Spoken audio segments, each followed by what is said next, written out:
Hello viewers, ট্রিভিক্সে সবাইকে স্বাগতম। পরশুরামের আজকের পর্বের রিভিউ নিয়ে তোমাদের সামনে চলে এসেছি। শুরুতেই শীতল তন্নিকে ফোনে সেই একই কথা বলে যাচ্ছে যে খুব ভালোবাসি। এখন টার্গেট তুমি বা লাট্টু নো, এখন টার্গেট হচ্ছে এসপিজি। মেরে দেব তাকে, আমি একদম মেরে দেব। কারণ ওই 700 স্কোয়ার ফিটের ওই সুখী সংসারটা না আমার গায়ে জ্বালা ধরাচ্ছে, তাই আমি বাঁচতে দেব না, একদম মেরে দেব। তনি তো খুব রেগে যায়, কি বলবে একটু পরিষ্কার করে বলবে, আমার না অত সময় নেই কথা বলার। তখনও একই কথা বলছে, মেরে দেব বলে ফোনটা রেখে দেয়। ওদিকে দেখা যাচ্ছে পরশুরাম মজা করে ঘুড়ি ওড়াচ্ছে। আরও হাউসিং কমপ্লেক্সের আরও যারা আছে সবাই মিলে আনন্দ করছে, ঘুড়ি ওড়াচ্ছে।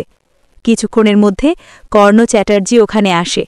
এসে সব লোকজন তো তার দিকে তাকিয়ে আছে, বলে কি অপরাধী মনে হচ্ছে আমাকে? হ্যাঁ, আমার ছেলে লাট্টুকে কিডন্যাপ করে জেলে আছে, আমি অপরাধী তো তাই মনে হচ্ছে তো। পরশুরামকে বলছে, দেখো আগে লোক আমার দিকে ভয় তাকাতো না, এখন দেখো কেমন অপরাধীর নজরে আমার দিকে তাকিয়ে আছে, দেখো যেন আমি একটা দাগি আসামি। দেখছ, এই সামাজিক অসম্মানটা কিন্তু আমি নিতে পারছি না, দেব না, সুখে থাকতে দেব না তোমাদেরকে, কিছুতেই দেব না। তাই বলছে আমি কুখ্যাত হয়ে গেছি। হ্যাঁ, আমি কুখ্যাত হয়ে গেছি সব জায়গাতে, আমার ছেলের খবর, আমি কুখ্যাত হয়ে গেছি। সত্যি পরশুরাম বলেছিল কর্ণের রথের চাকা বিষে গেছে, আসলে একটা বান ছুড়েছিল। বলছে আমি মরে গেছি, হ্যাঁ আমি মনে মনে মরে গেছি, শুধু দেহটা জীবিত আছে। বলছে আমি তোমাদের কাউকে বাঁচতে দেব না। এই বলে পিকুরের হাত থেকে ঘুড়িটা নিয়ে একদম ছিঁড়ে কুটি করে ফেলে দিয়ে চলে যাচ্ছে। এবার কর্ণের ঘাড়ে হাত দিয়ে বলছে, আর ভুল করবেন না। পরশুরাম বলছে, নইলে এবার আপনার পালা। কর্ণ ফিরে তাকায় পরশুরামের দিকে, তারপর আঙ্গুল দেখিয়ে চলে যায়। এবার তো কর্ণ চ্যাটার্জি চলে যায়। তো কর্ণ চ্যাটার্জি যাওয়ার ঠিক পরেই কিন্তু বলরাম ফোন করে পরশুরামকে। তো বলরাম ফোন করে খুব আমতা করছে যে একটা খবর আছে। পরশুরাম বলছে, কি খবর? বলছে যে আসলে একটা মিশনের দায়িত্ব দেওয়া হয়েছে আর কি অপর মহল থেকে। তো বলছে, হ্যাঁ কি বলতো? বলছে যে মনে আছে এর আগে মেয়েদের একটা র্যাকেটকে ধরা হয়েছিল, মানে মেয়েদের একটা টিমকে ধরা হয়েছিল, নদীর এপার ওপার পারাপ হচ্ছিল। বলে হ্যাঁ, তো বল না, আমতা করছিস কেন? তো বলছে যে না মানে, বলে বল না কি? বলছে যে তটিনী গাঙ্গুলি।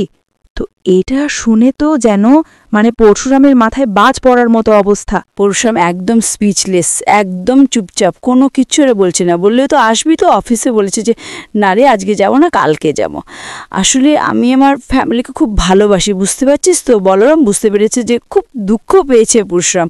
বলছে যে আমার লাট্টু বিকুকেও খুব ভালোবাসি, আমার স্ত্রীকে খুব ভালোবাসি। আসলে ছোট্ট সংসার তো, আমি আমার পছন্দটাকে গুরুত্ব দিই, আমার প্রয়োজনটাকেই বেশি গুরুত্ব দিই, তাই আমরা কিন্তু খুব সুখী, বুঝতে পারলে তো। মানে একটা হয়তো অদৃশ্য ভয় তার মধ্যে কাজ করছে যে সংসারটা ভেঙে যাবে না, তো তাই জন্য যেন বারবার করে যেন সুখের কথাটা মানে মুখ ফুটে বলছে। তো বলছে খুব সুখী আমরা, জানিস তো। আর হ্যাঁ দেখ, এইসবের জন্য কিন্তু তুই সন্ধেবেলা না আশা করিস না, আসবি কিন্তু খেতে, হ্যাঁ। এই বলে ফোনটা রেখে দেয়। বলরাম বুঝতে পারে যে দুঃখ পেয়েছে। পরশুরামের মাথায় কিন্তু সেই কথাগুলোই ঘুরছে, বলরামের বলা কথাগুলো। টুটিনি গাঙ্গুলি বলছে, টুটিনি গাঙ্গুলির নামটা তো পায়নি, ছবি পেয়েছে। এবার লাট্টুপি করে বলছে, কি হয়েছে বা? মানে না কিচ্ছু হয়নি, চল তাহলে আমরা আবার শুরু করি ঘুড়ি ওড়ানো, আর কি করব আমরা, ভোকারটা। তো লাট্টু বুঝতে পারলো যে বাবার হয়তো কিছু হয়েছে। বলছে যে চল এখান থেকে। বলছে আচ্ছা ঠিক আছে চল। এই বলে লাট্টু বিকুকে নিয়ে ভেতরে চলে যায়। এই পরেই দেখা যাচ্ছে যে পরশুরাম অফিসে এসেছে, কারণ তাদের বস এসছে স্পেশালি পরশুরামের সাথে মিট করতে চায়, পরশুরামকেই ডেকেছে। তো পরশুরাম যায় সেই বসের কাছে গিয়ে বলছে যে আরে হ্যাঁ পরশুরাম এসো। বলছে একটা মিশন, বুঝতেই পারছো তোমরা তো মিশনে আছো, সেখানে একটা নতুন দায়িত্ব এসছে, আশা করি তুমি ব্যাপারটা জানো। সব রিপোর্ট পাওয়ার পর সেখানে কিন্তু তনি গাঙ্গুলির নাম উঠে এসছে, তোমার স্ত্রী। বলে হ্যাঁ স্যার জানি। বলছে যে তখন তোর ফোন আসে, তোরা বাজার করতে পেরেছো, তো বাজার করা হয়ে গেছে। আসলে অনেকগুলো প্যাকেট হাতে, তো তাড়াতাড়ি পরশুরামকে ডাকছে, তাড়াতাড়ি এসো, আমি ক্যাব বুক করে নিচ্ছি একটা, আমরা একসাথেই যাব। বলে এত পুজোর সিজন, ক্যাব বুক করার অত কি আছে? তো বলছে যে এসো না, আমি না হয় টাকা দিয়ে দেবো, পিকু বলছে, লাট্টু বলছে আর কি, হ্যাঁ মা কিন্তু কোথায় কোথায় টাকা আছে ভাবতেও পারবে না, মা কিন্তু ঠিক জমিয়ে রেখেছে আমি জানি। একটা শাড়ির ভাজে আর একটা বলতে গিয়ে তার মা চুপ করে দেয়, চুপ করে, অনেক পাকা হয়ে গেছে, মুখ পাকা হয়ে চলে না। বলে আচ্ছা আচ্ছা ঠিক আছে আমি আসছি, তোমরা এক কাজ করো না, ক্যাব নিয়ে চলে আসো। বলে কি গো, আমি সিঁড়ি দিয়ে ভারী জিনিসপত্রগুলো এই 4 তলা দিয়ে এক হাতে নামাবো? মানে প্লিজ একটু চলে এসো না, দেখুন আমি তো পারছি না এখান থেকে, আমি চলে যাবো। বলে আচ্ছা ঠিক আছে। তো এই বলে ফোনটা রেখে দেয়। এরপর পরশুরামের বস বলছে, কোথায় যাবে, শ্বশুর বাড়ি? বলে হ্যাঁ। বলে ওখানে তো জিৎ গাঙ্গুলি আছে, এদের একটা অনেক বড় র্যাকেট আছে, বুঝতে পারলে তো, সে ব্যাপারটাকে কিন্তু ধরতে হবে, আর তুমি ছাড়া কিন্তু কেউ এটা পারবে না। তো এটাই ভালো সুযোগ, যাও ঘুরে এসো আর দেখে বুঝে এসো সব কিছুই।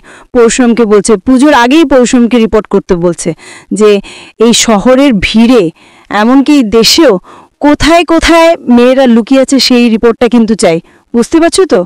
তো একটু ভুরচুক হলে কি হবে? পরশুরাম বলছে হ্যাঁ জানি, মিশন শেষ তাই বলছে।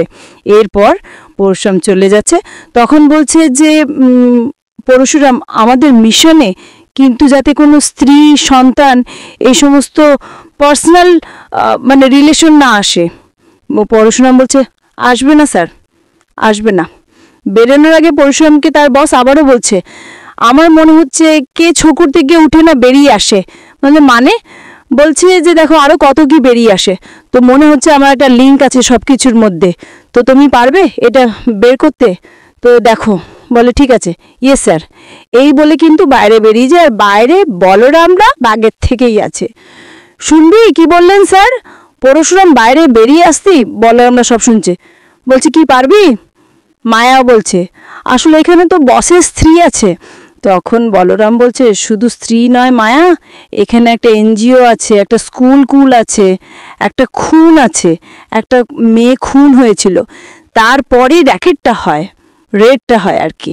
বলছি গোড়া থেকে ব্যাপারটা খুঁজে বের করতে হবে, অনেক ইনফরমেশন উঠে আসছে সেখান থেকে, আমার কাছে সমস্ত ইনফরমেশনগুলো আছে, তুই ফাইলটা আমি তোকে দিয়ে দিচ্ছি, নিবি?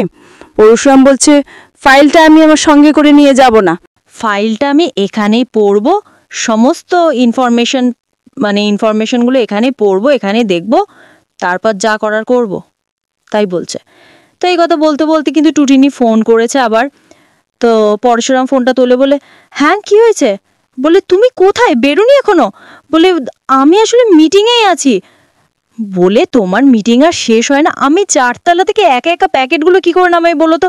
বলে শোনো না, তুমি চলে এসো এখানটাতে, আমি বলছি, তারপর এখান থেকে একসাথে চলে যাব। বলছে তুমিও না পারো বটে একদম, সত্যি ওই সারাক্ষণ না শুধু মিটিং মিটিং আর মিটিং, আর ভালো লাগে না। মানে প্রচণ্ড রেগে গেছে টুটিনি, আর কি তাড়াহুড়ো করছে, আর ওদিকে পরশুরামও ফিরছে না, আর ওদিকে পরশুরামও পড়ে আছে দ্বন্দ্বে যে কি করবে, যে এমন একটা কেস উঠে এসছে ওটা কোনোদিনও ভাবতেও পারেনি। শোনো তুমি চলে এসো, তুমি ক্যাব ধরে চলে এসো, তারপর প্রত্যেকটা প্যাকেট আমি গাড়ি থেকে নামিয়ে দেবো, ঠিক আছে? তুমি কিন্তু বেরিয়ে পড়ো, আর দেরি করো না, বেরিয়ে পড়ো। এই বলে ফোনটা রেখে দেয়, আর এখানে আজকের পর্ব শেষ হয়ে যায়। তো বন্ধুরা এই ছিল আজকে পর্বের রিভিউ। ভালো লেগে থাকলে পর্বকে লাইক কমেন্ট জানতে ভুলবে না, আর আমাদের সাথে জুড়তে চ্যানেলকে সাবস্ক্রাইব করতে একদম ভুলবে না। দেখো যে তোমাদের সাথে আগামী কালকে। সবাই খুব ভালো থাকবে। আজকের পর্ব এই পর্যন্তই। পরের পর্ব বিস্তারিত দেখতে অবশ্যই কিন্তু স্টার জলসার পর্দাতে চোখ রাখবে। সবাই ভালো থাকবেন, ধন্যবাদ।